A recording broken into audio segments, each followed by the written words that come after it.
What's going on? What's up, my dog? All right. Who we got in the house tonight? What's up, man? My name is Marcus Bailey, aka Stepman. I'm Richard, man. With Almond Development. All right, we got T Highs Travels. All right. So today we're gonna be talking about generation to generation. We're gonna have a conversation with generation. I am a millennial, or in the urban tongue, they would call me an unk at the age I am. That's probably from age 35 to about 40, 44, somewhere up in there. So to be an unk stage, probably from 34 to about 25. You should be OG. Okay. OG. And then under that is a YN. Under that, anything under that YN from 24. Yeah, I saw something on Instagram the other day. It said you're a YN from the age of 13 to 24. Yeah. So I don't know how accurate that is, but Yeah. So I feel like that's YN, OG, Unk, so I'm and technically then old what? school. So I'm technically what? I'm 29. You OG now. I'm OG. Okay. I'm a baby. Nah, big bro. 27. No. I saw it said big bro. Yeah. Like, after 24, you're big bro. I look until like 32. Question though, do you feel like a OG could be somebody that's in the age of 27? Yeah, you got young OG and OG. Okay. So when you're at the young phase of OG, that's the younger, Okay. probably from that 25 to 34. And then once you get to like that 30 to 34, just OG. It's really Young OG. it's really crazy that people come up with these kind of terms. Because it's really It's crazy when you move out the phase and somebody start calling you something different. I was like, I thought I'm already on. Like I don't even feel like older. Like I definitely don't feel old enough to be even considered like a uncle, you know. So Yeah. I am a real uncle though, actually. So All right. Going on the way. no. All right, so we're gonna talk about the generational differences that pose in different generations. Obviously, like I said, I'm Unk status millennial. We got you like the tail end of millennial / Gen Z, if I'm not mistaken. Like 95. Yeah, I'm and 97. okay, so you like kind of like where he is a little bit, but a little bit more future Gen Z. Right. Correct. Yeah. Okay. So what we got to say? What we So question for? So yes, I guess a lot of what we wanted to do was focus on like questions that would appeal to the next generation. So, for example, you're in the generation above me. So, what questions would pertain more to my generation? And I guess one of the questions we wanted to start with, something more lighthearted, was, I guess, why does the generation, I guess, millennial generation, look at our generation as like, soft or not resilient or, not kind of tough. I don't know, the older generation is like always tougher than the next generation. So in your opinion, like where does that come from? I think it comes from the laws. I think back in the day, it was everything. The source of information was more community based. So everything you get and learn typically would come from your community. It wasn't no social media outlets, telephone, television, any of that. So most of the stuff come from word of mouth. And also back then, everybody in the family, including the community, could correct you. I'm from Texas, so grandma can hit you, granddaddy can hit you, uncle can hit you, auntie can hit you. It wasn't none of that. This my kid, and don't touch my kid, or don't. So a lot of that stuff came later on after our generation, and then also laws. The men back then were pretty, you know what I'm saying? They were tougher, yeah. I mean, just they'll beat, you'll get whooped. You get what I'm saying? The standard for discipline right. was the standard hard. for discipline was you pretty much, from the South, so you getting a whooping, or somebody gonna put the paws on you pretty much. So when daddy come or something like that, or we gotta get the act right, like, cause it was what's name. Now some of those guys also were abusive back then, whatever they come from work, you know what I'm saying, at the transition, and they take that abuse out on the kids or the wife, and all the stuff was kind of passed down. But it was a disciplinary field.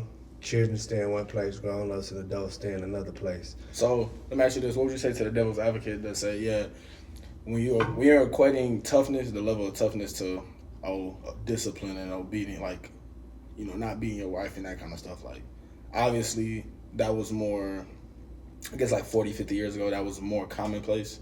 Yeah, it's more common. Then it started. But Even in school, we had corporal punishment. Corporal punishment stopped probably like 10th grade when I was in, which was if we were late. I was in the band, so we were late to the band. We get that's 2-3 licks. I tell kids that now, and they're like, "Child, not me." You know what I'm saying?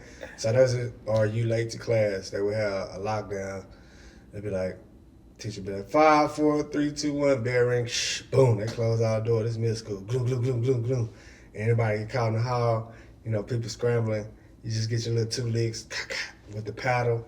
Get your pads, you go back to class. So some people hit hard, some people was alright, but it was just that was common. It was common the nature of the beast. You know what I'm saying? So it was just pop, pop, and we going on about our business. If you really got out of line and you played football or something like that, and you have to really deal with the coach, you might get by the 6 of them bad boys, and everybody walk by them like, you know what I'm saying? Like, what's name? They got to hand it to him, but that was okay. And then you call a parent. The parent gonna double down and back down on you when you get to the house. So it was all this, real discipline and push on the kids. Once the laws kind of switched up and started changing, where parents couldn't really hit their kids and they started saying, hey, talk to them. And then the other one kind of with the feminist movement moving in. And as far as in the black community, it was a lot more men raised just with their women's and a lot more dads not in the home. Right. So that was the other thing. So they started kind of picking up feminine behavior from the mama, because that's all the one parent they see is in our community. So your mom can be emotional and responsive versus having a father that instruct you, this is what you need to do, this is what you need to do, X, Y, Z, and the man. So a lot of guys will just kind of try and figure out or see what they can imitate and take from the uncle or take from this and take a little bit from the dad if they go over their house, or take somebody dad in the neighborhood, just try to pull and create what you think that might look like, which kind of all trickle down over years and years, and now you see, like you said, is the iron grit of a man is not there, but it was primarily systematically from the laws and stuff. Right. And passed on down like that. Okay, that makes sense.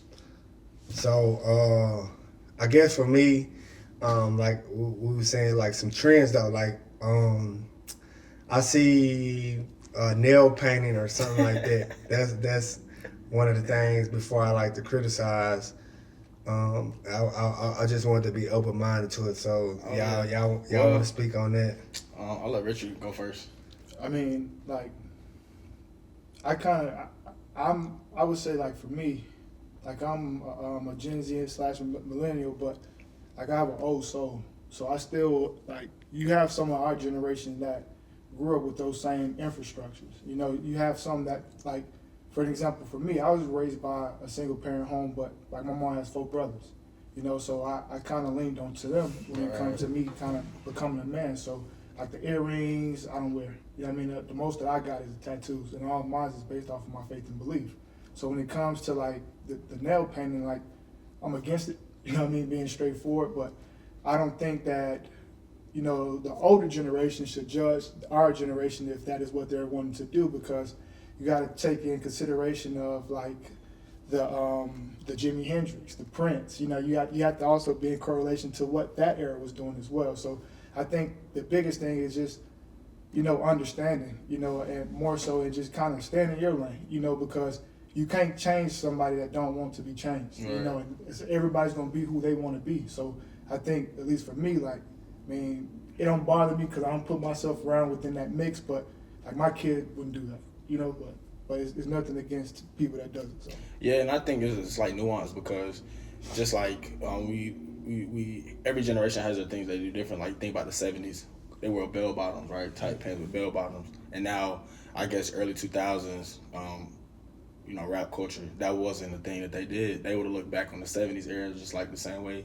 And I think now that's something that came back, right? Bell bottom pants. And I think even with crop tops, men in the 70s and 80s wore crop tops, even athletes. You see what I'm saying? So I think looking at everything from perspective is big because, it may be looked at as, feminine or sweet or whatever, but I think there's still is layered. And I feel like if a generation has things that they do that's different, I feel like if you don't, like you were saying, like your kid's not gonna do it, but other people will do it. They want to do it cool. That's them. Like for a perfect example, Ryan Williams with Alabama, like he's one of the biggest athletes in in the sport right now.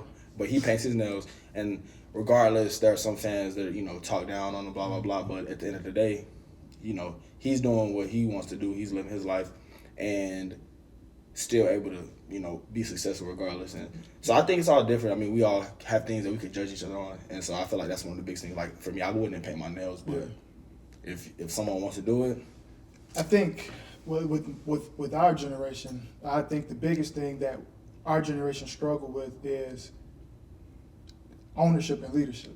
I think our generation is more so focused on trend and kind of trying to make themselves be standoutish and kind of kind of like take the short-term gratification to success as opposed to trying to compound their life, in the long-term spectrum. So I think a lot of these people that be doing the painting, the nails and stuff, be trying to just be seen. You know what I'm saying? And that's then true. like, So I it's weird. The world is different now. You know what I'm saying? Because like you said, you got a lot of social media. So like it's weird. Everybody wants to be seen. You know what I'm saying? Don't nobody want to put the work in. Everybody want to show the work. You know what I'm saying? And everybody want to showcase the work as if like you ain't gonna have bumps and bruises. You know what I mean? Like you're not gonna fail maybe 3-4 times. Everybody just want to show the glam.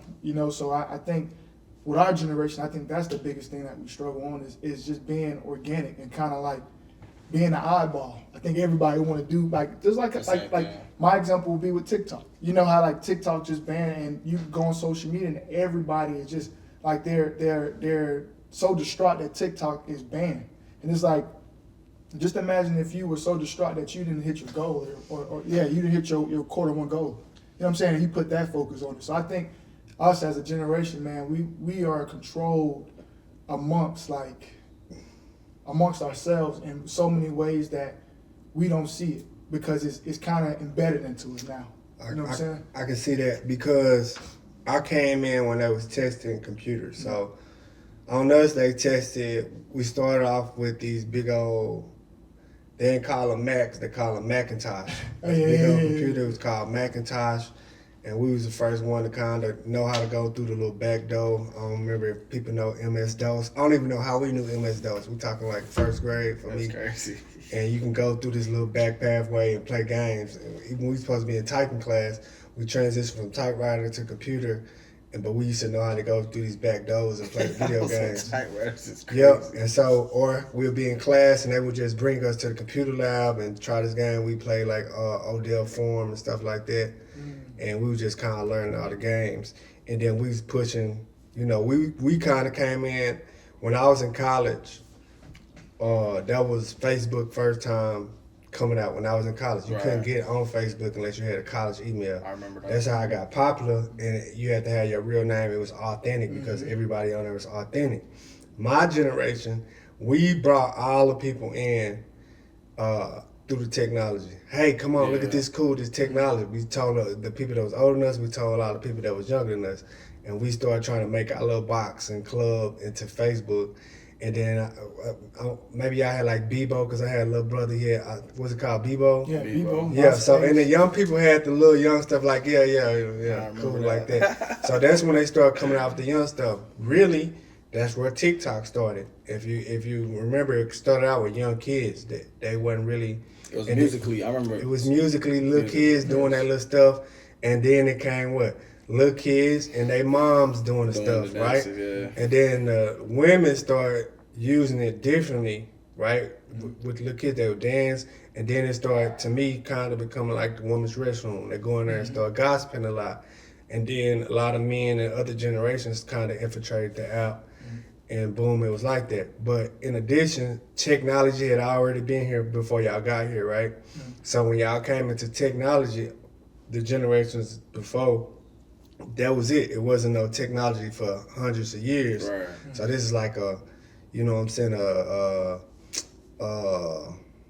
what's the 100-year thing called?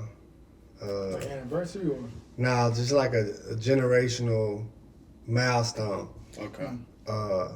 that we just got through with technology. Also, a lot of parents weren't really raising their kids. You know, they get on their Mac, hey, go take the tablet, iPad, go sit down, go do that.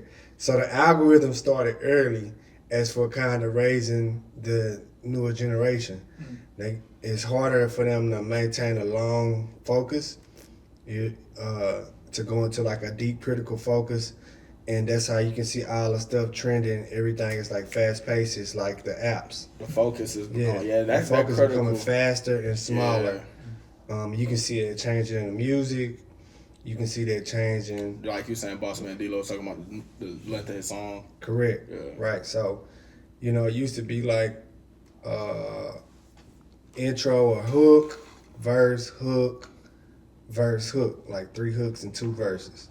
But now, you know, it's probably like a hook, or you come in with a verse, hook, verse, and hook out. You know what I'm saying? Right. Whatever it is, real Yeah, quick. that's true. Everybody on it, and then it's next. And that's how a lot be processing. Y'all are getting more information than any other generation ever, you know what I'm saying, got, period. Nobody's ever had this much information coming in this fast and this much to be able to process that much. So the laws, back then, it was so much control, but the laws now are, you see they just banned TikTok. The technology is advancing way faster than they can approve the laws to keep up with the modifications. That's real. So let me ask you this. So on that note, let's get Richard ask you another question. But I guess to get it started, what kind of accommodations you feel like, because it's not gonna slow down, right? It's not gonna revert. You know, technology is not gonna go backwards. So I guess. And I mean, you kind of add something to it. Like, what would be like a way to kind of like accommodate for the next like? Well, I don't think it should be. See, what we messed up in our country is innovation. So we be in a rush to be innovation because we in a rush to be innovative so we can keep a hold of profit. Sometimes that could sacrifice the morale and responsibilities of the younger generation. So then you have to wait and see studies and then go back and revert. So since this technology is only 20, 30 years old, that's all we have on it. All right, then we have to collect that data and take it back. So now you seeing where's that line of morale and responsibility for the technology versus it being profitable and having all these people in there, right? I can have a child and they can do toy reviews and they can become a millionaire. Right. But you get what I'm saying? Also, I can have a child listening to some stuff or seeing some stuff that they probably shouldn't have not learned until later on in life that should have been filtered out. We were filtered out. Grown folks' business, go in the room, stand there, we getting filtered out to whatever grown folks are doing. On the internet, you're really not. You got access to this, that, porn, at the tip of your finger. You get what I'm saying? I would think instead of them banning, TikTok, I understand that's a whole nother topic, but what I think in the future is to come is putting a limitation on young minds and maybe maybe 14 to 16 when they start to get into middle school, maybe limited. You can use it an hour a day, and that should be controlled from who's ever on the app. Right. You can only limit this to this certain demographic, whatever day. And then maybe they get to about 15 plus, they can sign off with parental consent if they want to allow them to use that. That way these kids ain't in a rush to, because think about how much pressure it is. Even if it was a fight or something back then, it's still word of mouth. Like such and such got beat up. But now you got to be ready at all times, do the video, show the video proof, put that up.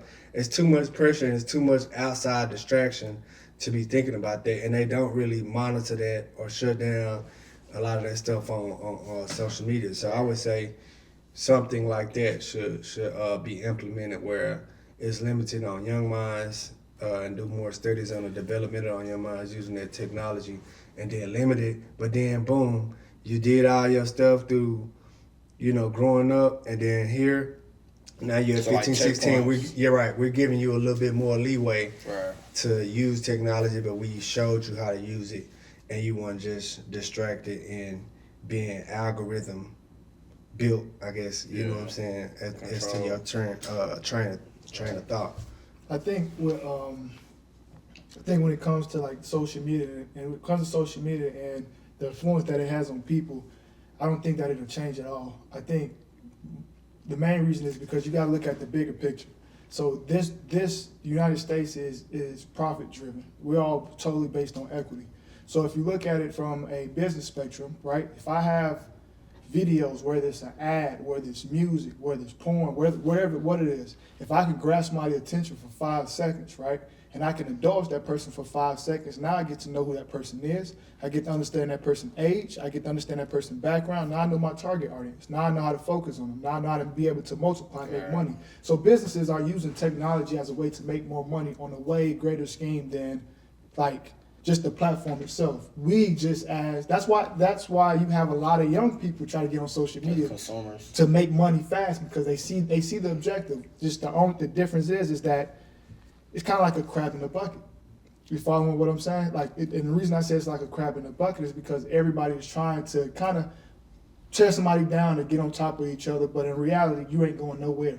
Because the greater scheme is for y'all to stay in that bucket. Right. Because that is how the world is able to profit. So I think the biggest thing is being able to, doing what we're doing now, I think it starts in smaller groups. So being able to like maybe go to, like it can start with like an elementary school, like having like a big brother program and having an establishment with young men and young women. And I don't think it should be based off of color. I think it should just be based off of eager and want. You know what I'm saying? Because we're all human and we all drive the world like in the right direction. So we can't do nothing in regards to technology, because technology is going to be what it is regardless. It's going to keep expanding. You think about like the AI, the artificial intelligence, the robots that they're creating, everything like the spaceships. You know what I mean? You got individuals creating spaceships and sending their own rockets. You know what I mean? To different planets. So the world is going to advance, and we can't control that. The things that we can control are the controllables, which is our moral humane, you know what I mean? Like our ethics, who we are, you know what I mean? What we stand for. And those start in more so inside the home. So I think I don't think the world would do anything in a favor to help us, because that's not what the world is built off of. The world is built off of survival of the fittest, Charles Darwinism. You know what I mean? So we all have to kind of find a way to rise to the top. But the only thing is that if you look at it's crazy. If you look at like our leaders, I can use Martin Luther King as an example. The things that he did to try to get everybody in the right direction was tremendous. However, he was stopped. You see what I'm saying? Right. But it has to be somebody that's equally yoked like Martin, that could pick up the train and keep it going. And that's a good point. In my opinion, like you were saying, because I mean today is kind of weird because you have a lot of celebrities and entertainers that drive the culture, but I think with a lot of people getting caught up with the younger generation, people in general getting caught up in like the entertainment aspects of social media. Mm-hmm. That's also who's leading the culture and driving the culture. You got entertainers. Mm-hmm. Not saying that none of them have anything good to say, but I just think the emphasis being on entertainment, it takes people's mind and kind of splits it, right? Because mm-hmm. on one aspect, like you were saying, you want to do the right thing and do this and do that, but when the music or the entertainment is counterproductive to that, it kind of puts conflicted. Yeah, you do get conflicted, but the people who are most conflicted are the younger generation. So it's like they're conflicted because they're being entertained, and then on the other side they're being told to do the opposite of what the music is telling them to do by their actual family. So my question would be to this: so who would you think is more influenced, the child that is raised by a single parent or the child that's raised by a two-parent household? Well, I think and the father is active. I think just from a statistical standpoint, the two-parent household is always going to be, more positively influenced. But I think the reality is, the music is the marketing through music and entertainment is so much stronger than anything, like you said, that a parent can do, except if they're consistent with their parent. Because you can have a two-parent household that's not active with their kid doing the right things. So I think it's more because it takes a lot to kind of counteract what marketing does, because there's so many billboards, commercials, Like, I agree. on every corner, every social media post, every page. So I agree. the only way to counteract that is being active in certain things, like so being actively reading, actively going and doing things, actively talking to your kids like, hey, that's not real, because that's what my parents did. Like my parents taught us like it's not real. Like yeah, we wanted stuff, we wanted gifts, shoes, you want clothes, you want shoes, but I think for the most part, we never valued material over the things that were like most important. So I think that's what it comes down to, like being intentional about what you tell your kids and being intentional about. And I think a lot of people don't understand the power of the companies. When you sign up for these companies, say for instance, I started off Android. Android is kind of more personal. Then they have cloud storage. When you sign up for cloud storage, you're also saying, hey, I'm putting whatever out. Even though you or your girlfriend or the girl and her boyfriend may not see the stuff, they can see what's going on behind the scenes. They get access to They get access to the information, and they sell this information behind the scenes to other companies. The companies use this information to remake the algorithms to keep you on the phone. Because that's where they get they profit on. But like you said, it comes to ethics. So that's where I think, like you said, if I'm not mistaken, Florida may have implemented a law like that where there's kind of limitation. And if you ever ask anybody about China, they'll say, hey, yeah, but their TikTok is a lot different from our TikTok. So we have to kind of look at this information and also start to implement it on our youth and protect their minds before exposing them to all this, just a world of information and nobody don't know the facts from not the facts. They just whoever got the information first. So we do need to take backseat a little bit on profit and kind of integrate them ethical, especially dealing with youth. Once you're grown and you want to do what you want to do with your money and, do all that, I feel like that's fine. But somewhere up in there, I think we need to, and we can do stuff at a local level and make propositions and say what we talk about, right? And push that on. You'll have a generation that got sacrificed, which always happen. They test stuff, and then you make your corrections on the back end with the other ones coming up. It's about to be a lot of wealth transfer down, so we want to make sure that it's stuff responsibility, because if it's just like gazillion influences and they getting wealth transfer down and just gonna be more and more, it's not really like a niche market, so to say. So yeah, I think we should do implementations on that. So I got a question. Next question. What would you tell? So from your generation to, I guess, the going to new 30, right? Going to the next 20, like later 20s, early 30s. What would you tell this generation of what they need to kind of focus on for this next like 10 years, I guess? Gen Z or Gen A? I guess the Gen Z. So I would say for Gen Z coming out, you should learn how to manage social media. Sometimes you need to learn how to take breaks. I would take big breaks, and I would realize, hey, I don't really have to make these big profits right now because I'm in competition with somebody that I don't even know or trying to be on their timeline of how they succeeding in things. And I had caught myself in that, you know what I'm saying? So just to clarify, you're saying take social media breaks for the idea of comparison. Take social media breaks for themselves. So what I'm saying is just getting off social media. When you're on social media, like you said, dang, what's name got the new charger now? Yeah. I got to get my stuff together, bro. I'm slipping, you know what I'm saying? I got to get me a new charger. Do you really need a new charger? Or were you already purposely on your track doing your stuff happily in your head? All right, such. Oh, now look at this girl. It's too much. Zoom out. Come back to reality. All right, I'm just sitting here in the room. I can hear my own thoughts. I don't hear what this influencer is saying. I don't see this real. I'm focusing on my own thoughts. I can hear that inner voice. You get what I'm saying? And the more you distracted, the less you hear that inner voice.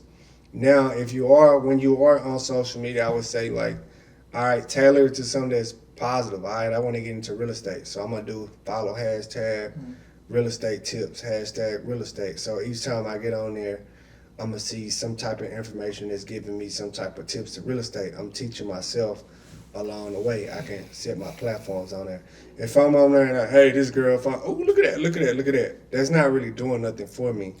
You get what I'm saying? Just going down there, and then I'm going through pictures, then I might go to a funny video, then I'm going through pictures. I'm not really doing that. I'm just being a consumer. Boom, boom, boom. I get out work. Out of it. Right. So if I do an hour or two of consuming a day, 2 times, and this on the low end, right? For the average consumer in America, I'm assuming they're using all these platforms. I do an hour or two a day. That's 2 times 7. We're not gonna count the weekend where you just can get in the bed and scroll in the morning. So we just say 2 times 7. That's 14. You know what I'm saying? You're doing 14 hours a week of nothing. Think about what you could really be doing with an extra 14 hours a week if you really put it to yourself to bring some positive output, whether that's working out. Now, like I said, if you're implementing and you're actually giving how to do stuff, how to work out, how to, learn some skills, then I think it's a great tool. But we also know it's all in one bucket of junk and tools and, et cetera. And then we just got to kind of crack down on people getting greedy in the top. How much, we got a lot of greedy people up there, man. It's like, and they need to be checked. Like, they not living down here with reality. They just, he got 5 billion. Or I just seen Elon, he went up 200 billion and I only got 100 billion. So it's like, it's always will be a never ending boat, but where do we stop and say, hey, how am I impacting these others? And it's not just about profit. So how am I impacting? What am I doing working with this government? Am I paying the government under the table just say, hey, shut up. We just don't need TikTok. Right. But we're not focused on what we're doing also to our people.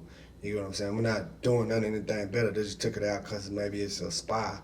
Some spy thing or the Chinese government can spy through that since it's a Chinese app. But hey, then you got all the people voluntarily going over the Retinol. So that was making some profit. But were you saying stuff or you just saying, hey, look at this? Because some of that stuff on there just be nothing. Did you regurgitated news? You know what I'm saying? Did you know this guy right here? That's all. You know what I'm saying? Yeah. So news. Yeah, and so we do need some stuff, but we need to take some stuff out, and they really need to sit down. The thing is, the people that's in the cabinets have been the same people for about the last 40 years who making the rules and dictating the rules.